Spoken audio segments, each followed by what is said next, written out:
What's up, guys? It's Elizabeth, the Minister of Beauty, and I share the Bible, that is business, inspiration, beauty, life, and enjoyment. If you guys are not subscribed to the channel yet, please go ahead and subscribe. Today is Beauty Wednesday, so on Wednesdays I like to talk about things that are beauty related. And beauty is not just the exterior. As you know, beauty really is only skin deep. If someone has a very ugly inside, ugly character, yeah, the outside may look amazing, but it won't take long before people are going to get tired of it and say, you know what, girl, your beauty ain't all that, all right? So I like to talk about things beauty related. So if you would like to find out more about content that I share, about business, inspirational topics, beauty, lifestyle, vlogs, and enjoyment, then please subscribe to the channel. And you can go ahead and hit that like button while you're right here anyway. But anyway, this video and the series that I'm going to be doing on plastic surgery and reconstructive procedures is something that I was actually requested to do. And although I have a number of other videos on my channel already where I've discussed some things that I have had done, I'm just going to do an overall synopsis on the things that I have had done and things that I probably will never do. So in this video, I'm going to be talking about rhinoplasty, the nose, and why it can be such a controversial thing sometimes for particularly African American women to have done. Okay, rhinoplasties, they have been around for many decades at this point. You probably, if you're around my age, I am currently 44. I remember seeing it in movies and old 80s shows where people were talking about getting a nose job, right? But you would primarily see that with people who are Caucasian. And I have people who are from other countries, definitely other ethnicities that are a part of this MO beauty community. So I'm extremely appreciative of the support that I get here. But I am an African American woman.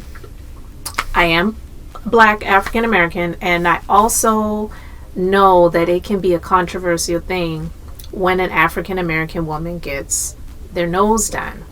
But I'm going to talk about specifically the reasons why I got it done, and hopefully it can help someone. So I'm going to try to be as brief as possible. So I will say, I'm 44 years old. I have been this size for most of my life.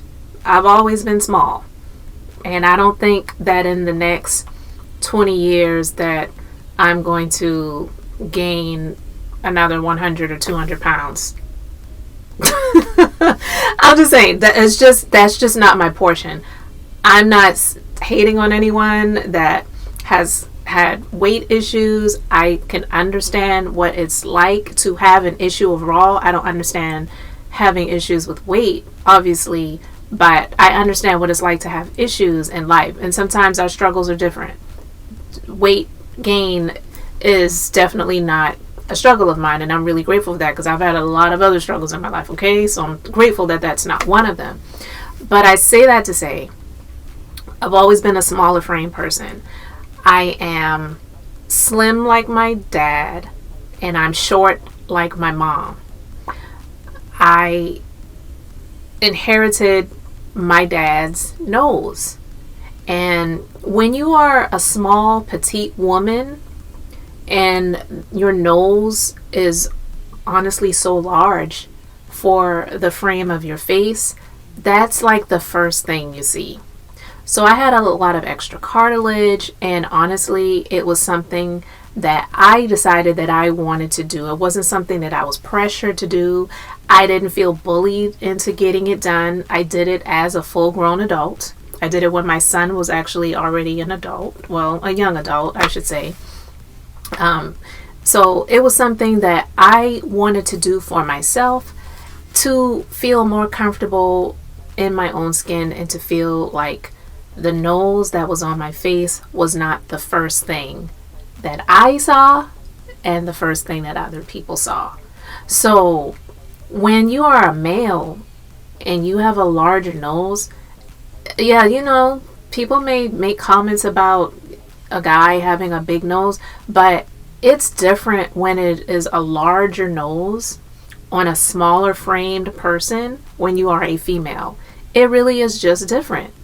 Just like it would be a little awkward where it is when it comes to your glutes. When you're a female, having larger glutes, that's seen as something that's beautiful, and having hips.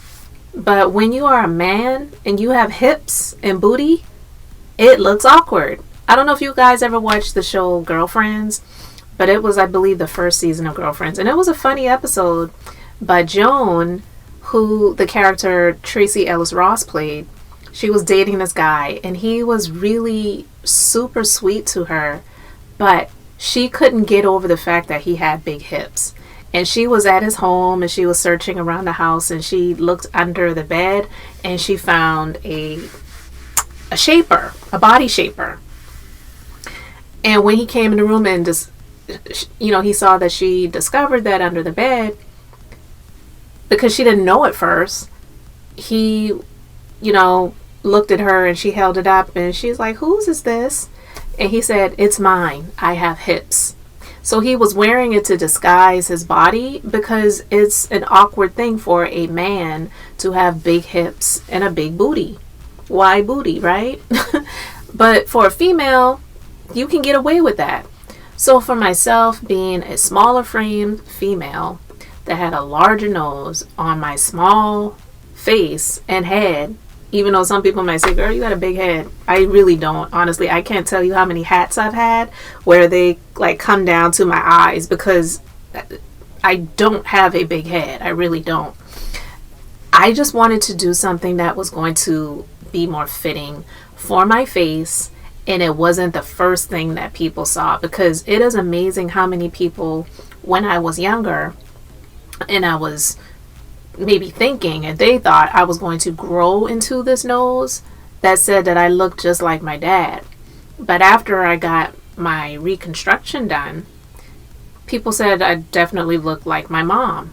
So it's a funny thing where people were just really seeing the nose on my face versus my features, the rest of my features, to say that I look like my dad, because in actuality I look definitely more like my mom. But for me, having my nose done, even though it wasn't something that I was like, "Oh, I can't wait to get it done," because it's surgery. It's a serious procedure. If you're going to get it done, you want to make sure you're going to someone who specializes in facial reconstruction, and they have a lot of experience under their belt when it comes to having a rhinoplasty done. You don't want to go to someone that does everything under the sun, because this is really important. It's like one of the first things that people see besides your brows, or you want to make sure you're going to someone that knows what they're doing. Get several consultations if need be. But for me, it was something that I had thought about getting done for many years before I made the first step in going forward to get a consultation done. I knew that it was something that I eventually wanted to do, but I was nervous. I wasn't like so super confident, like, yeah, this is going to work out for me. It's going to be fine. I was hoping and praying. I prayed, and I prayed. But also, when you're having any type of surgery like that done, you really have to give it time. You're not going to expect to look the same 2 weeks after getting it done.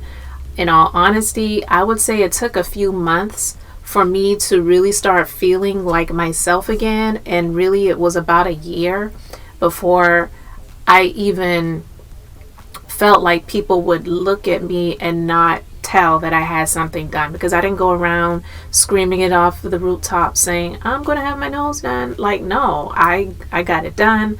I was under all this bandaging in my home, recovering. And when I started going out, then it was, for me, a little bit of an insecurity, because I knew that I had had this done, and I wasn't sure what people were going to say when they saw me. But that was just, it's a subconscious thing. You're going to think that way. It's natural and it's normal. But if you're going to do anything like that, you want to make sure you're doing it for you and you're not doing it for someone else. And if you are suffering with any type of real body issues, like when I say real body issues, like you're not dealing with any type of eating disorders, or you look in the mirror and you're just always so super hard on yourself, because that's the one thing I can say I did not do. I wasn't hard on myself. It was just something that I felt like at some point in time I would like to get done. You have to be in a place where you are comfortable with making an alteration to your body, but if you did not or were not able to do it, you would be okay. Because there's some people that have underlying mental health issues that they need to get addressed in counseling or therapy, so that if you still do want to get that done, you know that, you know, it's not being done for any other reasons other than this is something that you want to do for yourself. And then also you want to make sure that you are, how do I put this? What do I want to say? You want to make sure, definitely for any plastic surgery procedure, you want to make sure that your health is fine. So you want to get checkups and be cleared to have the procedure done. And if you go to someone and they tell you that I do not believe this is a procedure that you should get done at this time, listen to them. I would listen to their advice, ask them for the specific reasons, because they usually will let you know why they are against you getting this procedure done. And if it's something that is health related, I would address those health issues first before moving forward to get any plastic surgery procedure done, because unfortunately there have been a lot of people who, for the sake of maybe some pride and paying the price of beauty, they pay the ultimate price by having, God forbid, lost their lives either under the knife or thereafter, or had a botched procedure done, and then you're having to go back to either the same person or go to someone else by going back under the knife to get something fixed that was messed up by the previous person. And that's just not something that you want to have to deal with. I had my procedure done in 2010, and it's been 13 years, almost 13 years, because it hasn't been quite the month yet, but this year will be 13 years that I've had the procedure done, and I'm so happy that I did. I feel like this nose, it fits my face. I told the surgeon I'm not trying to look like a different person. I'm not trying to get a different person's face and look completely different. I just want to slenderize what I currently have. So we just got the hump that was on my nose, shaved that down a bit, and then he brought the nose in so it wasn't as bulbous and as wide as it was. And that, for me, 100% happy. Like, people don't know I've had it done unless I tell them. So that's what you would want. You don't want to have the Janet Jackson effect, or the definitely Michael Jackson effect, where people just know you had a nose job. There are a lot of people that sometimes speculate about some celebrities when they see them in images and think, oh, well, they must have had their nose done. Not every celebrity has had a nose job. Some of them have now. But if they have, it probably wasn't a drastic difference, unless this person just had like this huge nose and there's nothing that you could even do with makeup that could make it look like it was smaller. But a lot of times they're able to do things with makeup and lighting and filters, and that's cool too. But for me, when it's something that I knew that I wanted to do for myself, I sought the counsel of a board certified facial plastic surgeon who specialized in this. And I specifically said, look, I obviously am black. I'm African American. So I'm not trying to look like a different ethnicity. I'm not trying to have a tiny nose. I just want the nose that I have to suit the size of my face so it doesn't take over my face. So you see the pictures in the video that I show you, you know that for me, was a serious procedure, okay? Because my nose was bandaged up. They had packing in my nostrils, around my eyes got swollen, because the eyes and the nose and all of that, it's connected. So they weren't beating me up. It's just, unfortunately, it's something that it can happen. It doesn't happen to everyone, but it can happen. So I was using ice packs and, frozen vegetable packs and things like that to help with the swelling, because swelling is normal, and that subsided. But over 13 years later, I can say that this is something that I'm really, really happy that I made the investment in. So I did it for my own personal reasons. I didn't do it to try to look like a completely different person. I didn't do it to try to hide my ethnicity. I mean, the melanin, it's not going anywhere. It just is who I am, right? So I'm really happy that I did it, and it has made such a huge difference in my confidence level and self-esteem, even in taking pictures and things like that. Because when I would take pictures back in the day, I would try to hold my face a certain way, or just doing different things in order to not make it look as large. And I've never been a big person into makeup, so that wasn't even something that I could do either, because I wasn't into makeup. I didn't do things with foundation and contouring and all of that other stuff that people are able to do, which is great. So yeah, guys, I just wanted to talk about this and let you know the real reasons as to why I chose to get a rhinoplasty done. And if you are considering doing it, making sure you're doing your research, making sure you're doing it for the right reasons, and making sure that you're going to someone who hopefully has some experience in dealing with, if you are of a different ethnicity other than Caucasian, because it is a widely practiced procedure in the Caucasian community, making sure they know how to deal with your nose and even your skin type. Because when you have more melanin, it can make the skin a little bit different, and that is something that they need to be considerate of as well. But when you're going to someone who specializes in doing this, and they have had experience working with other ethnicities, then that is something that's par for the course for them. They know how to handle it, and they can definitely help you out. But consultations are key. Seeing previous pictures, making sure that this person has the experience level that they say, because you can do that research as well. But your face, it's the first thing that people see. So you always want to make sure that if you're going to get any type of plastic surgery done on your face, that you're doing it for the right reasons, and knowing that nothing is ever going to be perfect. None of us are perfect. Even Beyonce, she's not perfect. I know some people believe she is, especially if you're in that beehive, but she's a human being just like we are. She puts her pants on the same way we do, one leg at a time. She is not an immortal being. She's a mere mortal just like we are. We all have imperfections. We're not perfect. So remember, you can't seek perfection, but you can definitely seek to get some perfecting done. And that just means perfecting, making things a bit better than they were before. But nothing's ever going to be perfect, guys. Even though I'm happy with my nose, it's definitely not perfect, but it's definitely something that I am 100% more happy about than what I was born with. Listen, you can't help what you're born into. Sometimes you get those features from your parents that are great, and sometimes you get those features from your parents that it's like, God, why?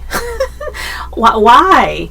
And I used to wonder about that sometimes, like, why the female didn't I inherit my mom's nose over my dad's? But look, it's what happened. Like, that was the nose that was slapped on me, and I did not grow into it. I was still a small chick, and the nose was just taking over my face. So I did it to feel more comfortable and confident in my skin, and I wasn't doing it to run from who I am and run from my ethnicity. Because in a previous video I did where I discussed the rhinoplasty, I remember someone made a comment, and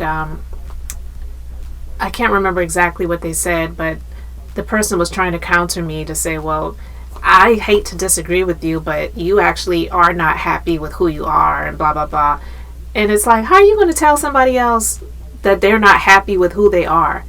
Getting a plastic surgery procedure done to either enhance or to demote some things that you are not really pleased with about yourself does not mean that you don't love yourself. So that's the other thing too. Don't look at this as something that is going to help you to love yourself. You have to love yourself before that. I was definitely happy with who I was prior to that, and I'm happy with who I am after that, but I'm just more pleased aesthetically with what I was able to invest in to get done. So guys, I hope this video helped you out. Please let me know if you have any specific questions or comments, respectfully, in the comment section below. I hope this helps someone out. And that's the only reason why I'm talking about it, guys. My channel where I talk about beauty, I try to speak on it from the gamut of things. I'm a licensed esthetician, so a lot of the beauty things that I talk about do relate to skincare because I'm truly passionate about that. And I also have my own skincare line as well that I started in 2017. You can find out more about that. The links to the skincare line is in the description box below. But again, beauty is the interior as well as the exterior, and a lot of people seek to get plastic surgery procedures done to help them feel better about themselves. So that definitely is a part of beauty. Even though I'm a licensed esthetician, I've never worked in a medical office before. Definitely I'm not a plastic surgeon, so I'm just giving tips and advice based on my experience.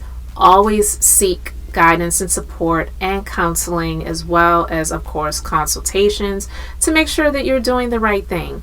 Because I also wanted to talk about plastic surgery procedures because I've just seen so many stories even recently of people who've lost their lives seeking perfection under the knife, and it just didn't work out the way that they were planning. So you know, it's just one of those things, unfortunately, that happens. And if I can prevent someone from making a bad decision and making the right decision, then I can say that my job is done.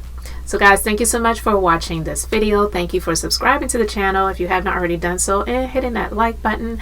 I am Elizabeth.